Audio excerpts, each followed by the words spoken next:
Bonsoir, merci d'être présent ce soir pour ce nouveau meet-up OSS by Maïf. Bonsoir à tous. Du coup, je passe sur les slides Quentin et on peut se lancer. Du coup, nouveau meet-up OSS by Maïf ce soir. Je te laisse te présenter, Mathieu. Bien, tout à fait. Alors moi, je m'appelle Mathieu Ancelin. Donc je suis développeur chez Serly. Donc Serly, c'est une ESN, une petite ESN de Poitiers. On est à côté du Futuroscope. Et dans le cadre de mon travail à la Maïf, j'ai participé à la création. En fait, j'étais lead dev de la plateforme de service Maïf. Donc, qui avait pour but de permettre de créer des applications très rapidement avec un time to market très court. Et dans le cadre de ce travail, en fait, on a développé un certain nombre d'outils dont on va vous parler ce soir. Du moins, on va en parler de quelques-uns. Et donc moi, c'est Quentin Ambert, je suis donc le collègue de Mathieu. On travaille tous les deux sur la plateforme de service, comme il le disait. Je suis dev full stack depuis maintenant 3 ans, je crois. Je suis arrivé un petit peu avant Daikoku. Et du coup, je travaille sur une stack Scala JavaScript. En majorité, c'est ça. En majorité. Ok. Donc du coup, ce soir, on est tous les deux réunis pour vous parler de Toroshi et de Daikoku, donc deux applications qui ont été créées dans le but de rendre ce monde meilleur. Donc du coup, c'est des applications qui ont été créées au sein de la Maïf. La Maïf, c'est une entreprise qui a été créée en 1934 sur les valeurs du mutualisme et qui depuis maintenant un petit moment utilise du coup des applications open source dans son SI. C'est pour ça qu'en 2018, après la création d'Otoroshi Izanami, il a été décidé à son tour de contribuer au bien commun et d'open sourcer Otoroshi Izanami. Une fois ces deux applications open sourcées, il y en a un certain nombre qui ont été open sourcées par la suite. Et jusqu'à l'année dernière, en début d'année, on a open sourcé le petit frère de Otoroshi, Daikoku.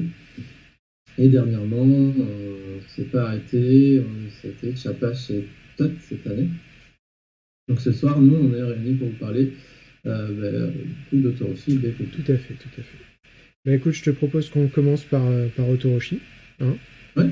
Et puis on va voir, on va essayer de faire des petites démos et tout. Donc on s'excuse par avance s'il y a des petits problèmes de synchro et tout.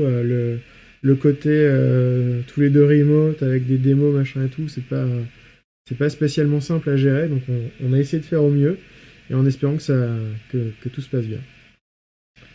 Alors, Otoroshi, qu'est-ce que c'est? Donc Otoroshi, avant tout, c'est un yokai de la mythologie japonaise. Donc en fait, c'est une sorte de petit monstre tout chevelu avec des grandes dents qui se place en haut de la porte d'entrée qu'il y a devant les temples japonais. Donc c'est les portes Tori, ça s'appelle. Les fameuses portes rouges, là, c'est très connu. Logiquement, c'est ce qui vous vient en tête quand je vous dis porte de temple japonais. Et donc le Otoroshi est juché sur cette porte, et si quelqu'un essaye d'entrer dans le temple avec de mauvaises intentions, le Otoroshi est censé le manger. Donc voilà, c'est le gardien des temples spirituels, et on s'est dit que c'était un bon parallèle avec le vrai boulot d'Otoroshi chez nous, qui est d'empêcher des gens d'entrer dans nos API, disons, facilement. Donc, le but fondamental d'Otoroshi, avant tout, c'est de faire communiquer un ensemble de services de manière homogène, sécurisée, maîtrisée, même si ces services sont hétérogènes d'un point de vue technique. C'est-à-dire, si vous avez un service en PHP, un service en Java, un service en Rust, un machin et tout, ils sont tous codés différemment, peut-être d'autres différents frameworks de log, des machins, etc. Le fait d'avoir Otoroshi devant tout ça va homogénéiser, on va rajouter la même sécurité, le même niveau d'observabilité, etc., etc., la même résilience, même si derrière les stacks techniques sont complètement différentes. Et ça, c'était très important pour nous. En gros, nous, la plateforme de service Maïf, elle tourne sur Clever Cloud. Donc Clever Cloud, c'est un PaaS français plutôt connu, je pense, maintenant. Enfin, j'espère en tout cas. Et qui permet en fait de faire des applications dans plein de technologies différentes, dans plein de langages différents. Et donc, on trouvait ça dommage de se cantonner à une seule technologie pour avoir le même niveau de service partout. alors qu'on pouvait faire ce qu'on voulait d'un point de vue technologique. Donc c'est pour ça qu'on a, entre autres, créé Autoroshi, pour déporter toute cette homogénéisation dans un produit à part. Donc en fait, Autoroshi, c'est avant tout un reverse proxy HTTP, qui est configurable à chaud via une API REST. Donc un reverse proxy, pour ceux qui ne sont pas forcément à l'aise avec le terme, c'est un serveur qui va se placer en frontal de vos serveurs web. Alors web ou pas, bon, ça c'est pas... Bref. Et du coup, contrairement à un proxy qui permet à plusieurs ressources d'accéder à Internet à travers lui, là c'est le contraire. C'est l'extérieur qui, en essayant d'accéder à vos ressources internes, passera par un reverse proxy qui lui saura diriger l'appel vers la bonne application. Donc pour ça, on va pouvoir utiliser des choses comme le header host, le pass, d'autres headers, bon bref. Et du coup, le fait d'avoir ce truc en frontal de tout le monde, ça permet d'appliquer tout un tas de stratégies, notamment pour avoir du cache, de la terminaison TLS, de la compression, de l'équilibrage de charge, de l'authentification, etc., etc. Donc en fait, Autoroshi, c'est avant tout un reverse proxy HTTP qui est configurable à chaud via une API REST, avec en plus de ça une couche d'API management. Donc c'est-à-dire que on va avoir côté Autoroshi vraiment le côté API management technique, c'est-à-dire gestion des clés d'API avec du throttling, du quota journalier, du quota mensuel, du TTL si on veut que notre clé d'API expire au bout d'un certain temps, notamment pour faire des clés d'API de démo, des contraintes et des restrictions au niveau du routage, etc., etc.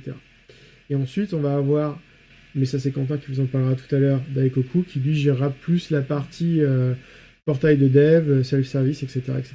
Autoroshi, c'est vraiment la partie purement technique. Donc en plus de ça, Autoroshi va rajouter potentiellement un peu de résilience. Donc on va avoir gestion de circuit breaker par service, on va avoir des stratégies de retry quand un appel a foiré d'un point de vue réseau entre Autoroshi et l'API sous-jacente. On va avoir du load balancing, différentes sortes de load balancing suivant ce qui vous intéresse. Voilà. On va également avoir de l'observabilité, c'est-à-dire que Autoroshi, à chaque fois que quelque chose se passe sur Autoroshi, on va avoir un événement qui va être créé. Donc ça peut être du trafic, ça peut être une alerte qui saute, ça peut être un job qui se lance, ça peut être quelqu'un qui navigue dans l'UI d'administration. Donc tout ça, ça va créer des événements, et ces événements, on va pouvoir les exporter sous différents formats, à différents endroits. Il y a des webhooks, dans un Kafka, dans un Pulsar, dans un Elastic, dans ce que vous voulez, via un mail, si c'est ça qui vous intéresse. Bref, il y a vraiment moyen de faire un petit peu tout ce qu'on veut là-dessus. Et après, on peut fabriquer d'autres applis qui écoutent ces événements et qui font quelque chose par rapport à ça, soit qui pilotent des trucs dans votre SI, soit qui repilotent Autoroshi par boucle de feedback. Bref, là, c'est vous qui voyez. On a aussi tout un pan sécurité qui existe dans Autoroshi. Donc notamment, on a Autoroshi sait faire sa propre terminaison TLS. On peut faire du MTLS de bout en bout, c'est-à-dire entre le client et Autoroshi, puis entre Autoroshi et l'API sous-jacente. On a une petite PKI qui est intégrée dans Autoroshi. On a le support du protocole ACME, donc ça veut dire qu'Autoroshi peut faire créer des certificats à un truc qui parle ACME, donc notamment Let's Encrypt, qui est très connu pour ça. On a des modules d'authentification qui savent faire de l'auth 1, de l'auth 2, du SAML, du LDAP, bref, plein de trucs. Du biscuit aussi, si c'est pourquoi pas. On a des vérifieurs, des trucs pour vérifier des tokens JWT et potentiellement des trucs un peu malins pour re-signer des tokens et des choses comme ça. On a également des outils de chaos engineering qui sont intégrés dans Autoroshi. Donc là, bon, après, c'est quelque chose de très particulier qui va au-delà de juste la mise en place technique. Mais c'est quelque chose qu'on trouve assez intéressant, nous, personnellement. Et puis, si tout ça ne suffit pas, Autoroshi a la capacité d'être très extensible via un système de plugins qui peuvent se brancher à différents endroits du cycle de vie des requêtes dans Autoroshi, voire même rajouter des jobs ou des choses comme ça. Donc en gros, si quelque chose manque dans Autoroshi, vous pouvez tout à fait le coder et l'ajouter dans votre distribution Autoroshi. Et puis il y a plein d'autres choses dont je ne vais pas forcément parler là tout de suite, c'est pas très intéressant. Donc voilà, donc Autoroshi, l'idée c'est que Autoroshi va vraiment être au centre de votre architecture, c'est-à-dire que dès qu'un client ou même un service veut parler à un autre service, eh bien il passera forcément par Autoroshi, donc ça on fait ça surtout avec du nommage DNS bien foutu, et l'idée c'est vraiment d'éviter que deux services se parlent ensemble l'un avec l'autre, ou dans ce cas-là on va pas pouvoir ajouter tout ce qui est observabilité, sécurité, etc. etc. Donc au final, Autoroshi, ça ressemble un petit peu à ça une fois que c'est déployé. Donc pour utiliser Autoroshi, vous avez besoin d'un data store qui va être soit Redis, quand vous faites pas du mono instance, mais du master, on va dire. Et après, vous avez d'autres data stores tels que Cassandra ou Postgre. Quand Autoroshi est en mode proxy, du coup, les leaders ont ce data store et les workers, eux, sont plutôt des instances en mémoire. Voilà. Donc après, on a tout ce que j'ai dit, les protocoles d'authentification, de quoi envoyer des mails, de quoi envoyer vers du Kafka, du Pulsar, bref, tout ça, c'est pas très intéressant. Et puis, donc, le mode cluster, comme je viens de l'expliquer, on a vraiment une possibilité d'avoir un cluster vraiment bien taillé pour gérer le trafic, donc avec un ensemble de leaders qui, eux, ont un data store et qui sont synchronisés avec des workers qui, eux, gèrent le trafic. Donc, voilà, un truc assez classique de control plane, data plane, comme on en voit un peu partout. Et puis, ben, je vais laisser la parole à Quentin qui va vous parler de Daikoku. Et oui, du coup, Daikoku, lui, c'est aussi un yokai. Et lui, il est plutôt apparenté au commerce et à l'échange, ce qui tombait plutôt bien, parce que l'idée, c'était de pouvoir échanger les clés d'API générées par Autoroshi et éventuellement d'en faire du commerce. Ça tombe bien. Du coup, Daikoku, il va fournir un portail self-service pour les développeurs, donc, qui va abstraire l'accès technique à Autoroshi. Et donc, du coup, chaque développeur va pouvoir arriver sur Daikoku, demander une clé d'API pour un des services qui est enregistré dans Autoroshi, et récupérer les valeurs de ces clés pour les utiliser ensuite. Du coup, Daikoku, il a été construit pour être multi-tenant, donc on va pouvoir gérer plusieurs organisations au sein d'une seule instance Daikoku. Multi-organisation, multi-équipe, donc Daikoku, il va gérer un pool de personnes et du coup, ces personnes-là peuvent se réunir en équipe pour récupérer leur clé d'API pour leur équipe. On a la gestion de plusieurs instances d'Authority. Donc là, ça, c'est la fonctionnalité de base. En fait, on va pouvoir avoir un Daikoku, mais X Authority, ce qui va permettre de pouvoir gérer la prod, le dev, la pré-prod. Il est entièrement customisable, donc avec du CSS, de la réécriture de la homepage, les descriptions d'API aussi. Donc, il va gérer les souscriptions avec du coup un catalogue d'API public-privé et du coup des souscriptions qui sont soit automatiques soit manuelles. On va pouvoir le voir dans la démo. Tout comme Autoroshi, on va gérer l'observabilité. Donc on a une piste d'audit qui de base s'enregistre dans la base de données mais va pouvoir être exportée sous différents formats. On a un éditeur de documentation pour les API, si on veut pouvoir afficher une doc pour vos utilisateurs.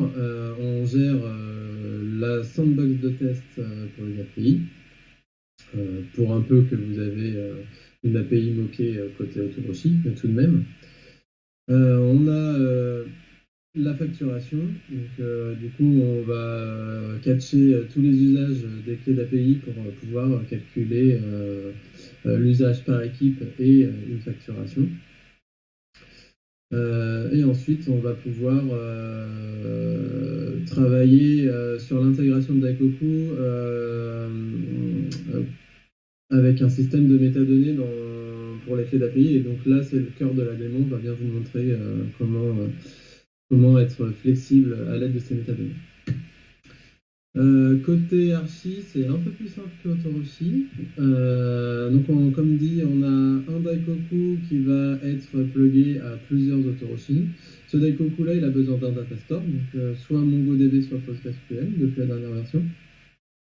Il va pouvoir exporter ces événements, en plus de les enregistrer dans Data Store, il va pouvoir les exporter via Webhook, Kafka ou l'enregistrer directement dans un Elastic. Et on a le support du mailing via Mailgun, Mailjet, SendGrid, donc tout ce qui est mailing d'alerte, les souscriptions, pas mal de choses comme ça en fait. Un petit point pour la démo, ça peut être un petit peu compliqué de prime abord avec Coco. Donc, comme dit, on a une instance. Donc là, c'est le premier grand carré. Mais il est multi-organisation. Donc là, pour la démo, on n'a fait qu'une seule organisation, qui est l'organisation de démo. Et dans cette organisation, on va avoir deux équipes. Une première équipe Maïf qui va produire des API, mais qui va aussi pouvoir les consommer. Et une deuxième équipe qui, elle, va seulement consommer les API, donc on aura nommé partenaire.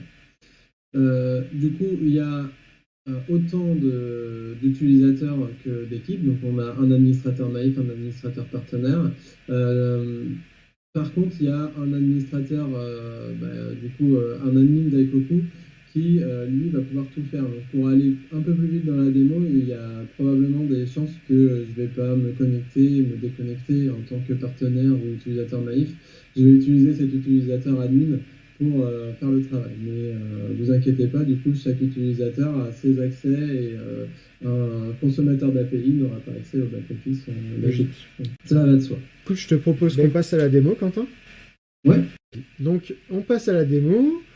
Donc, voilà. On a une instance d'Autoroshi qui existe déjà, qui est démarrée, etc. Donc, voilà, ça, c'est la homepage d'Autoroshi. Donc, on a un certain nombre de métriques en live sur ce qui est en train de se passer sur le cluster Autoroshi. Voilà, il y a juste un seul nœud, donc parler de cluster est peut-être un petit peu abusé, mais voilà. Et donc, dans Autoroshi, il y a tout un tas de fonctionnalités, comme on a vu. Nous, on va se concentrer sur la notion de service. Donc, les services dans Autoroshi, en fait, c'est des règles de routage. Et ce qu'on va faire, c'est qu'on va essayer de proxifier une petite API qu'on a. Donc, on a une API... Alors, attendez. Je vais un peu spoiler le truc, mais c'est pas très grave.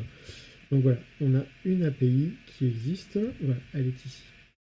Donc, cette API, si je vais dessus, voilà, on a un résultat de type unknown caller. Alors, pourquoi? En fait, c'est une petite API qu'on a en version dev et en version prod. Et donc, cette API, elle est là pour retourner des valeurs. Enfin, c'est des valeurs qui n'ont aucun sens. Mais, en fait, elles vont retourner des valeurs différentes suivant si c'est appelé par des gens de la Maïf ou par des partenaires de la Maïf. Ok? Donc, ça veut dire qu'en fait, elle s'attend à avoir un header qu'on va lui passer pour dire si c'est le premier cas ou le deuxième cas.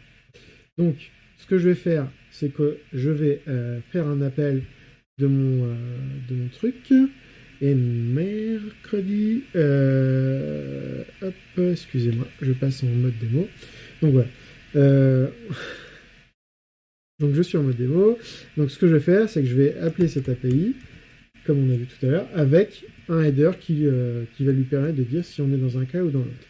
Donc le header, il s'appelle xColorKey, et il a deux valeurs. On a soit consumer, donc, hop, je vais passer ça dans un GQ pour que ce soit un peu plus joli, ou partner. Donc on voit que le partner a des valeurs différentes du consumer. Jusque-là, rien de fou. Donc après, on a la même API qui existe, mais en prod, et qui du coup va nous donner un peu plus de valeur. Donc voilà, c'est juste, c'est ça la différence entre les deux. Donc rien de fou jusque-là. Donc ce qu'on va faire, c'est qu'on va essayer de proxifier cette API. Donc on va essayer de commencer par l'API de dev. Et on va passer ça dans Autoroshi pour voir un petit peu ce qu'on peut en faire.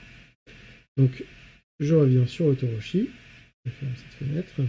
Donc, ce qu'on va faire, c'est qu'on va créer un service qui est juste une règle de routage, comme j'ai dit tout à l'heure. Donc, ce service, on va l'appeler API Dev. Voilà. Et puis, on va la mettre dans un groupe qui la concerne. Donc, ici, c'est le démo API. Je l'ai déjà créé par ailleurs. En fait, les groupes de services, c'est juste des trucs qui vont permettre de regrouper un ensemble de services ensemble, forcément.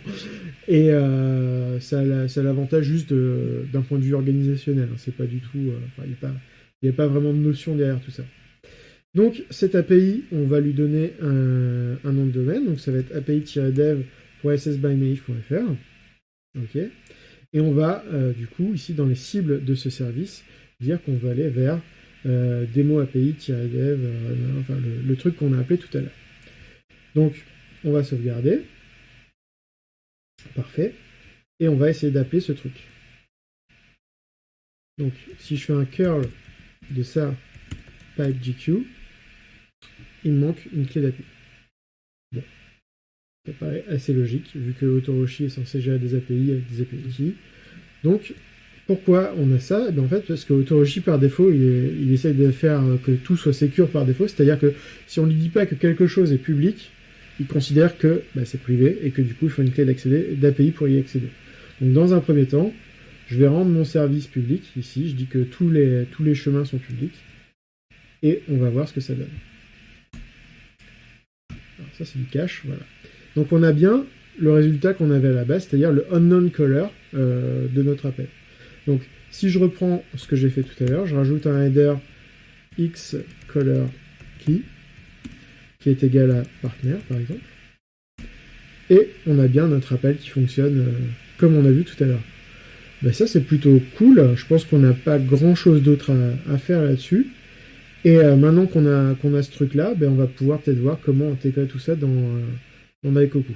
Donc après, dans le service Autoroshi, comme on peut le voir, il y a tout un tas d'autres possibilités et d'autres fonctionnalités qu'on peut appliquer sur ce service.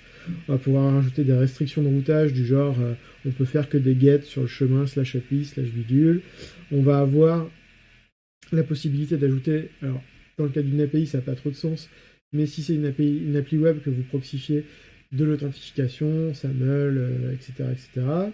Vous pouvez rajouter du CORS sur votre API sans devoir coder dans votre application, la validation de token JWT. Vous pouvez faire de la manipulation de headers, enlever des headers, rajouter des headers, etc., etc. Rajouter les headers de sécurité classiques. Voilà, on a plein de choses qu'on peut faire. On va pas rentrer dans le détail tout de suite parce que c'est pas le but de ce talk, mais on va juste montrer un truc, une option en plus. C'est cette option-là. Le fait de pouvoir renvoyer des headers propres à Autoroshi. Alors qu'est-ce que ça veut dire? Ça veut dire que Autoroshi va nous renvoyer toute une série de headers quand on va l'appeler.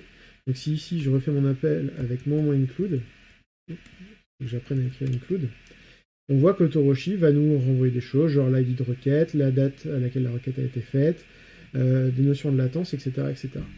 Et ça va nous être utile parce que maintenant, on a notre API qui marche, etc. Ce qu'on aimerait quand même, c'est rajouter la protection par clé d'API avant que Quentin puisse l'intégrer dans Daikoku. Il faut que, si l'API est publique, il n'y a aucun intérêt de le mettre dans Daikoku. Donc ce qu'on va faire, c'est qu'on va remettre l'API en privé. Donc si je reviens dans Autoroshi ici, mon API publique, je dégage les chemins publics. Si je reviens dans ma console, je peux refaire mon appel et ça va me dire que j'ai pas de clé d'API fournie. Et donc maintenant, je vais pouvoir aller dans la section API Key d'Autoroshi pour créer une clé d'API. Bon, on voit qu'on a créé d'autres clés d'API, c'est pas très grave. Donc là, je vais me créer une clé d'API qui va s'appeler Demo API Key. Donc elle a un secret et un client ID, donc pour la localiser. Et donc on a pas mal de choses qu'on peut rajouter dessus. On a des métadonnées, on a des restrictions sur le routage, etc. Et surtout, on a des quotas. Donc là, de base, la clé d'API, elle est créée avec des gros quotas de dingue. C'est pas très important pour le moment. On verra que dans Daikoku, on va pouvoir aussi également modifier ça pour avoir des plans de consommation vraiment adaptés à ce que vous voulez facturer, en fait. Donc là, je vais créer ma clé d'API. Donc elle est créée. Donc je vais la copier dans mon presse-papier et on va essayer de faire un appel avec cette clé d'API. Donc je vais revenir sur ce truc-là, -u, hop. Et donc voilà, j'ai bien ma clé d'API qui fonctionne sans problème. Et si je refais la même chose avec le -include comme tout à l'heure, je rajoute le -u, eh bien on voit que Autoroshi a rajouté normalement des headers en plus. Et notamment en fait le nombre d'appels qui nous reste sur l'API, avec cette API key, et donc ça nous donne une idée de ce qu'on a consommé dans nos quotas. Donc plus je vais appeler, et plus ce chiffre va descendre jusqu'à arriver à 0, et là on n'aura plus le droit d'appeler. Donc si on retourne dans Autoroshi et dans la clé d'API, en fait, on peut regarder ici la consommation de quota. Alors je recharge parce que ça s'est pas mis à jour. Et donc on voit qu'on a bien fait 4 appels sur notre API. Donc ça c'est plutôt cool. Donc voilà, je pense qu'on est plutôt pas mal. On a notre API qu'on peut appeler avec une clé d'API qui nous renvoie des petits headers bien comme il faut. Bah maintenant, il n'y a plus qu'à faire en sorte que les gens puissent souscrire facilement et sans se prendre la tête à cette API pour avoir une API key et s'en servir. Et du coup, on va passer à Quentin. Et donc oui, du coup, on va passer sur Daikoku qui va permettre donc d'abstraire l'accès technique à Autoroshi pour nos devs et surtout limiter à l'admin d'Autoroshi de créer autant de clés d'API que d'équipes dans votre entreprise ou ailleurs en fait au final. Ça peut être rébarbatif de créer des clés d'API. Donc l'idée c'est qu'on va pouvoir créer nos services dans Daikoku, les lier aux services d'Autoroshi et du coup une fois qu'une personne a envie d'avoir une clé d'API, il va aller sur ce service, demander une clé d'API. On va voir, du coup elle va pouvoir être générée automatiquement ou non, mais du coup tout ça se fera depuis cette interface. Donc pour les besoins de la démo et pour aller un peu plus vite, on a déjà créé un tenant dans Daikoku, donc qui est notre démo Daikoku. Sur ce tenant, on a créé deux équipes, l'équipe Maïf qui va produire les API et l'équipe partenaire qui va venir les consommer. Donc comme dit tout à l'heure, l'équipe Maïf va aussi pouvoir consommer sa propre API. Et on a deux utilisateurs, un utilisateur dev qui va appartenir à l'équipe partenaire et l'utilisateur dev Maïf qui est du coup dev interne qui lui appartiendra à l'équipe Maïf. Pour aller beaucoup plus vite et pour un peu plus de lisibilité, je vais pas me déconnecter, me reconnecter à chaque fois. Je vais juste utiliser mon compte. Donc comme tout à l'heure je l'ai dit, je suis super admin. J'ai accès à toutes les équipes, à tous les utilisateurs. Donc juste j'essayerai de vous dire à quel moment, quel rôle je prends. Un petit côté back, donc du coup on le voit bien, j'ai un seul tenant, le démo Daikoku, et ce qu'on a fait déjà aussi au préalable, on a déjà fait le lien entre Daikoku et Autoroshi. Donc là on voit que dans les Autoroshi instances, il y en a une de créée qui est le Autoroshi Demo API OSS by Maïf FR. Donc là on a déjà créé l'instance, on lui a donné les clés d'administration Autoroshi, elle va pouvoir du coup à partir de maintenant manager les services dans Autoroshi. Sur ce fait, on va pouvoir créer notre première API. Donc, on a dans le catalogue une API qui est visible, qui est l'API de backup. On a déjà fait des tests. Donc là, pour créer une API, on clique sur le petit bouton plus API et on nous demande de choisir l'équipe pour laquelle on va la créer. Donc là, comme dit, j'ai accès à toutes les équipes. Donc admettons que je suis l'utilisateur Maïf, je devrais avoir accès à mon équipe perso, Dev Maïf, et l'équipe Maïf. Donc là, je suis bien positionné sur l'équipe Maïf, on le voit en haut à gauche. Et je vais créer une nouvelle API. Donc l'API, je vais l'appeler values, parce qu'elle renvoie des valeurs. Je vais lui ajouter une petite description. Donc c'est la description qu'on voit sur le catalogue, en fait, c'est la petite ligne. On peut avoir une plus grosse description une fois qu'on accède à l'API en tant que telle. Donc là, on peut déjà rentrer dans la customisation. Donc, je disais qu'on pouvait customiser Daikoku assez finement. Donc, on a déjà customisé, nous, le tenant. On lui a rajouté un logo, c'est le minimum. On peut modifier la police de caractère, on peut modifier tout le CSS. Mais on peut aller aussi un peu plus loin. Pour chaque API, on peut aussi modifier le rendu du header si on veut avoir quelque chose de plus stylisé. Bon, là, c'est pas le lieu ce soir pour le faire. Donc on va laisser ça vide. On peut gérer les versions, donc afficher la version courante et les versions supportées. On peut se dire que du coup on peut avoir différentes versions supportées et à partir du moment où elle est plus supportée, créer une nouvelle entrée dans le catalogue. Donc là on va rester sur la version 1.0.0. Non, on peut ajouter des tags et des catégories. Donc. Là, c'est plutôt quelque chose qui est fait pour trier les API dans le catalogue. Quand on commence à avoir beaucoup d'API et qu'on fait une recherche, soit on recherche quelque chose de très particulier, soit on va chercher par thème. Donc on va pouvoir mettre des tags et les catégories et du coup affiner notre recherche. Donc là, en catégorie, j'avais déjà nombre, on va mettre numérique, on est passé en anglais depuis. Et on peut choisir la visibilité de notre API. Donc là, c'est déjà un premier choix. Donc de base, les API, elles sont publiques. Donc c'est-à-dire que chaque personne qui se connecte à votre catalogue va pouvoir voir toutes les API publiques et accéder à la description, à la documentation, au Swagger si vous le souhaitez. Mais on peut aller un peu plus loin et jouer sur cette visibilité en rendant l'API complètement privée, où là, seule l'équipe qui a créé l'API va y avoir accès.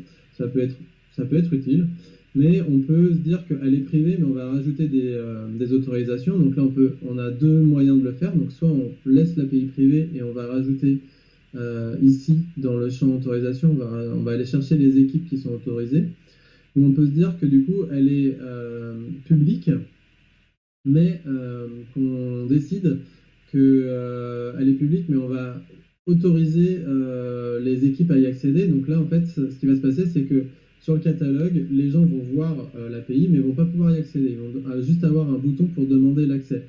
Là, on reçoit un mail quand on est administrateur de cette API qui nous dit un tel veut accéder à cette API ou un tel pour telle équipe, du moins. Et on peut accepter ou non, en fait. Bon, là, pour le coup, pour la démo, on va laisser public, hein, c'est pas très grave. On va surtout la publier, plutôt utile, en fait. Et on va pouvoir commencer à rajouter une première description. Donc là, petit copier-coller. Donc là, la description, c'est donc pareil, ça fait partie de la customisation entre guillemets, c'est du Markdown, mais si j'avais voulu y mettre du HTML, c'est largement possible. On peut même copier-coller enfin, on peut via le mécanisme d'asset, on peut ajouter des documents, des PDF. C'est assez poussé, donc là on prévisualise, la documentation la description m'a l'air pas mal. On va rajouter une page de documentation. On va faire, hop là, on va l'appeler usage. J'ai la même chose, ça va aller beaucoup plus vite. Je disais, on peut rajouter aussi un Swagger, tant qu'à faire, si nos utilisateurs veulent savoir comment utiliser l'API. Alors là, on peut soit aller chercher le Swagger via une URL bien définie, si votre service expose le Swagger par exemple, ou on peut copier-coller du YAML ou du JSON. Du coup, ça marche très bien. Donc là, j'ai mon Swagger. Donc ça, c'est du coup côté back. On verra après côté utilisateur à quoi ça ressemble. Et donc le cœur de l'API, c'est les plans de souscription. Donc de base, quand on crée un API, on a on a un plan de souscription qui est créé par défaut. Donc celui-là, il ne nous intéresse pas forcément. On va le supprimer. On va ajouter un nouveau plan. Et la première chose qu'on a à faire, c'est choisir le type de plan. Donc on a décidé d'avoir 5 types de plans dans Daikoku. On a 2 types gratuits et 3 payants. Donc on a soit totalement gratuit sans quota. Donc là c'est open bar, c'est pas forcément le plan le plus conseillé pour vous. On a le plan gratuit avec des quotas. Donc là, on voyait que, tout à l'heure que quand on crée une clé d'API, de base, elle avait des quotas. Donc là, on va pouvoir choisir quel quota de base elle va avoir. Et ensuite, les 3 plans payants, c'est du coup, on a un plan payant avec une tarification par mois et des quotas. Au-delà de ces quotas, la clé n'est plus utilisable. On a la même chose, mais au-delà des quotas, on va rajouter un tarif pay-per-use ou complètement pay-per-use. Voilà, donc là pour la démo, on va rester sur du gratuit avec quota. On va appeler notre plan dev. typo. Et on va rester en anglais.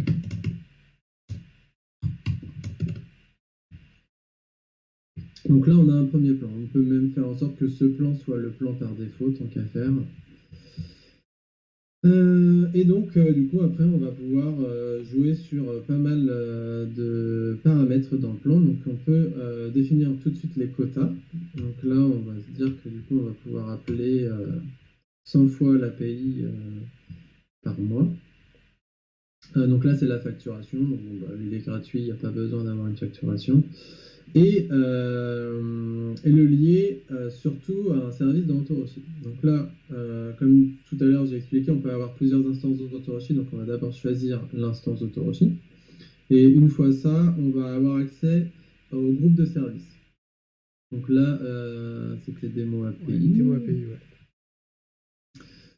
Hop là, et donc une fois qu'on a choisi le groupe de services lié, alors dans les prochaines versions, on pourra lier non pas un groupe de services, mais être beaucoup plus fin et lié à un service en particulier.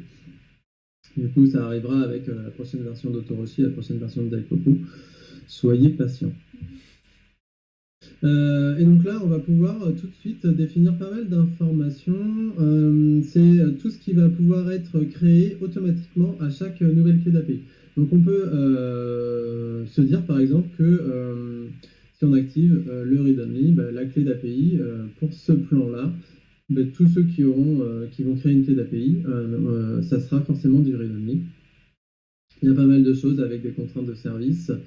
Alors le dynamique préfixe, c'est juste pour une histoire de synchro, c'est pas très important. Et bon voilà, après on peut ajouter des restrictions, des chemins interdits ou pas, et des métadonnées. On verra ça un peu plus tard. Donc là, ben, j'ai créé mon API, j'ai la sécurité aussi, du coup, qui va pouvoir permettre on en a parlé ou pas, mais on a les rotations de secrets qui peuvent être activées côté Autoroshi. Donc là, on peut forcer la rotation de secrets. Et on peut surtout décider du type de souscription qu'on va avoir. On en a deux, on a automatique ou manuel.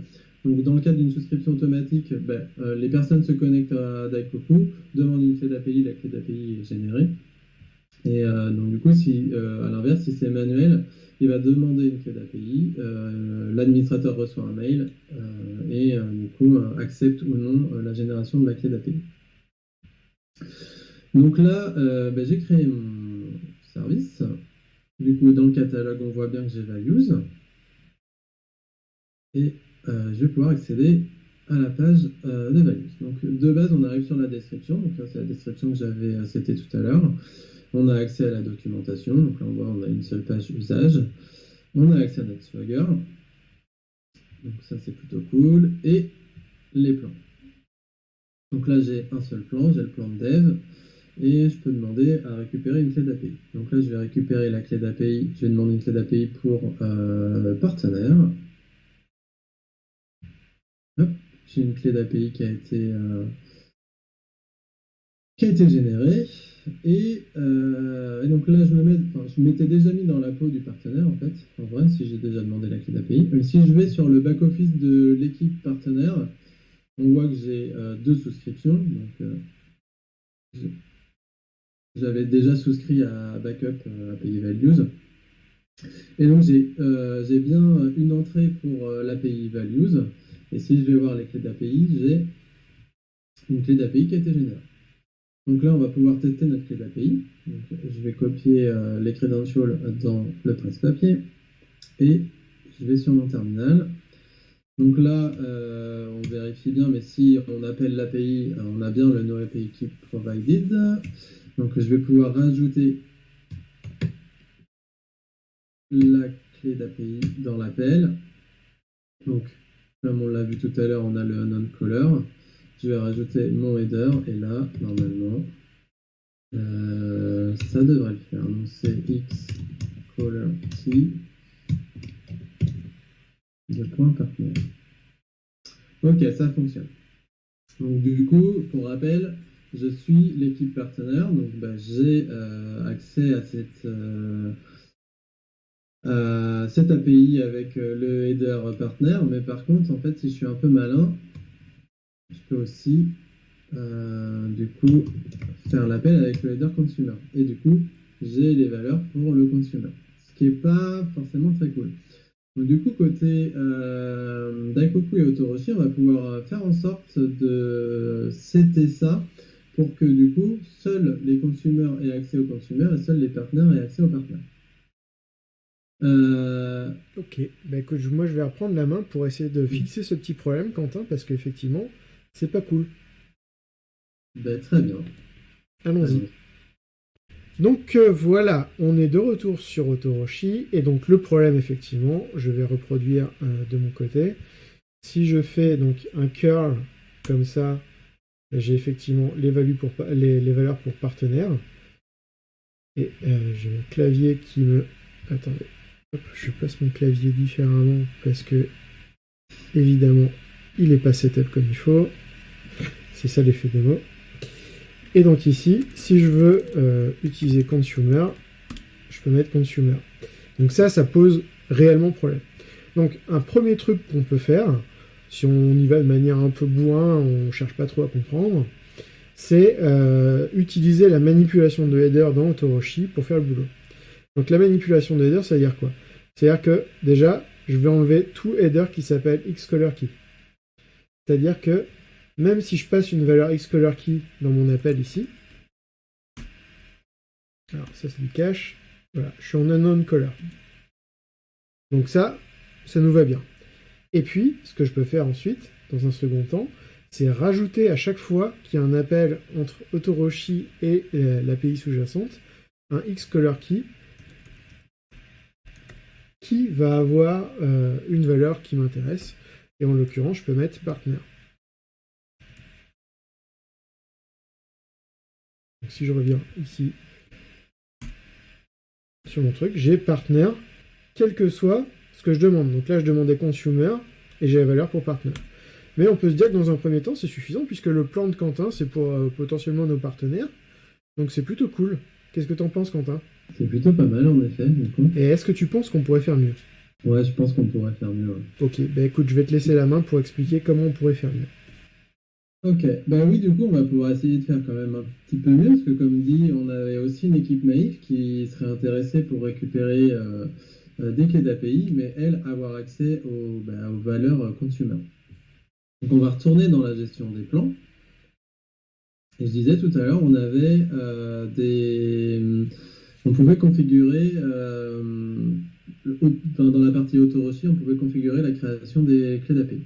Donc là, on a deux manières de faire. On va faire la première un peu bête. On pourrait se dire que quand on crée une clé d'API, on a une métadonnée qui va se positionner par défaut, qui serait par exemple démon caller.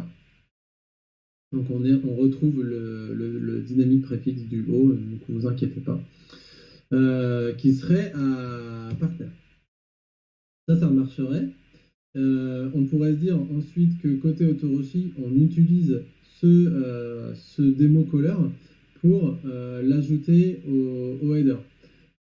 C'est pas mal, mais on se retrouve dans le même problème que tout à l'heure. On est fixe à partenaire et c'est un peu nul. On pourrait se dire, tiens, on crée un plan partenaire, un plan consumer.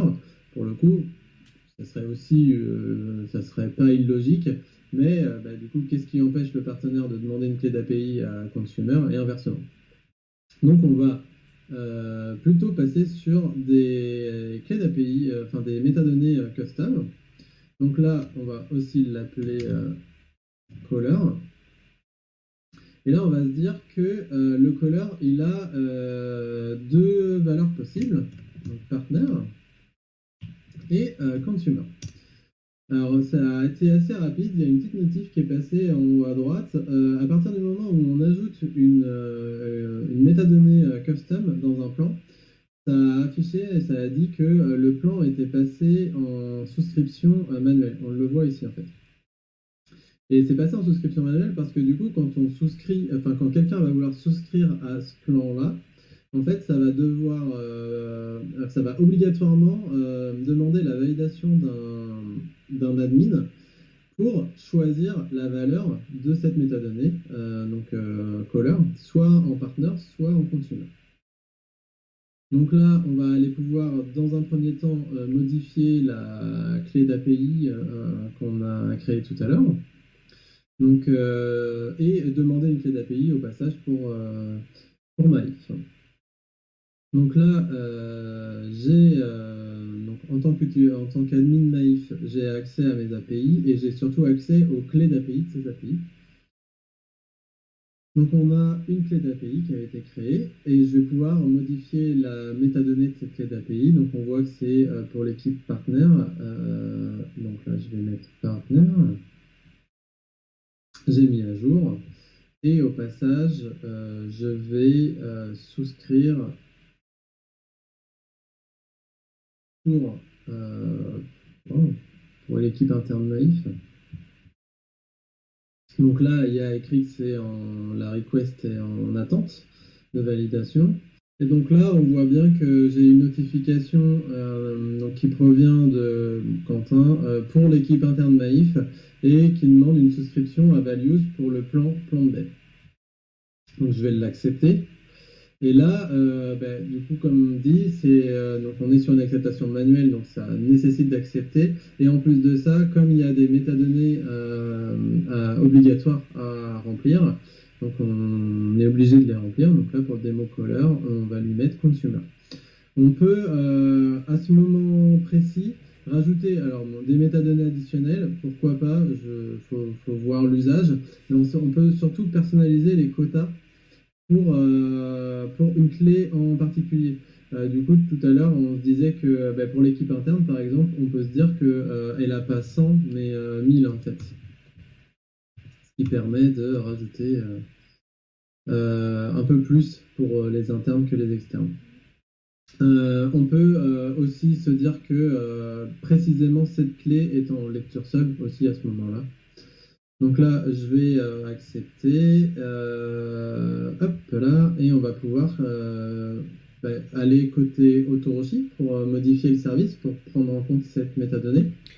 Alors tout à fait, donc on va faire la transition maintenant. Donc voilà, je suis de retour dans Autoroshi. Et donc dans Autoroshi, pour l'instant, on voit bien effectivement qu'on a le Xcolor Kit qui est égal à partner par défaut. Et donc ce qu'on va faire, c'est qu'on va juste templatiser la valeur du header qu'on va rajouter à chaque fois. Et donc on fait $accolade, on fait API key.metadata, puisque c'est les métadatas qui sont ciblés par notre action. Et donc tu as appelé ça demo underscore caller, si je me rappelle bien. Ouais. Et donc je fais la sauvegarde du service. Et normalement, tu devrais pouvoir faire l'appel qui va bien de ton côté. Je repasse sur ton écran. Ok, alors du coup je vais aller. J'ai la clé du partenaire qui est enregistrée du précédent appel. On va pouvoir faire le test.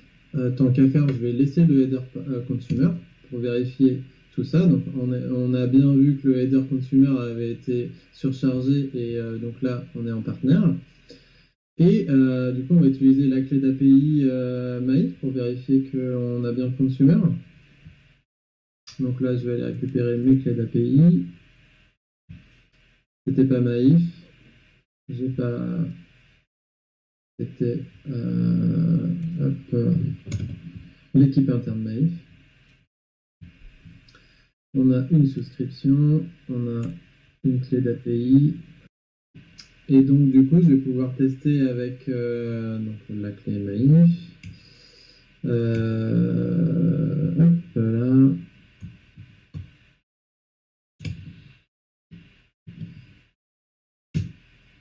Et donc là, j'ai bien, avec cette clé, le caller consumer qui est CT. Donc on a pu, avec un service exposé par Autoroshi et Daikoku, avoir une augmentation de privilèges, entre guillemets, pour certains utilisateurs, sans avoir besoin de manipuler trop les services Autoroshi et Daikoku. C'est plutôt pas mal. Eh ben, c'est plutôt cool tout ça. Je pense qu'on en On a. pourrait aller un peu plus loin, je pense, Mathieu. Oui. Jouer avec des environnements, avec un plan de prod, euh, simplement en créant un deuxième service dans Autoroshi et en le liant. Bon, du coup, il y a plein de choses à faire avec Daikoku et Autoroshi. On pourrait y passer 4 heures, je pense. Oui, tout à fait. On va s'arrêter là pour ce soir. Je pense qu'on va s'arrêter là pour ce soir. Et puis on va repasser au slide tout de suite. Donc voilà, c'en est fini de la démo. Du coup, si vous voulez plus d'informations sur tous ces projets, maif.github.io. Sachant qu'après, il y a les sous-projets dans ce truc-là qui vous permettent d'accéder au manuel d'utilisation, soit de Autoroshi, soit de Daikoku, au GitHub de l'un comme de l'autre. Bref, il y a toutes les informations qui vous intéressent là-dessus. Qu'est-ce qu'on a dit, Quentin? Si les gens veulent nous contacter... Il y a l'onglet discussion qui a été activé sur les repos GitHub, donc oui, tout à fait. Autoroshi Daikoku. Voilà, sinon... j'imagine qu'on a des adresses maïf nom.prénom @ maïf non, c'est prénom.nom @ maïf.fr. Exactement, prénom.nom @ maïf.fr. Et puis voilà, je pense pas qu'on ait grand chose de plus à dire là-dessus. Du coup, on vous remercie de votre attention. On espère que ça vous a plu. Et puis n'hésitez pas à nous contacter, il y a le chat en live qui est dispo, et sinon n'hésitez pas à venir sur les GitHub pour nous parler, par mail. Je pense qu'on est tous les deux sur Twitter, donc vous pouvez également nous pinguer là-dessus, il n'y a pas de souci, n'hésitez surtout pas. Et puis un petit mot sur le feedback, je pense. Ouais, on l'a déjà dit, n'hésitez pas, n'hésitez surtout pas. Et du coup, on vous donne rendez-vous pour le 23 juin à 17h pour un nouveau talk sur un autre projet open source de la Maïf qui est Mélusine, la librairie qui va vous aider à classifier vos mails en fait. Tout à fait. On vous en dévoile pas plus. Sinon, on va pas spoiler quand même, ce serait moche. Divulgachage, c'est un bien beau bien. Ouais. Et bien, encore merci à tous, et puis bonne soirée à tous. Merci, bonne soirée.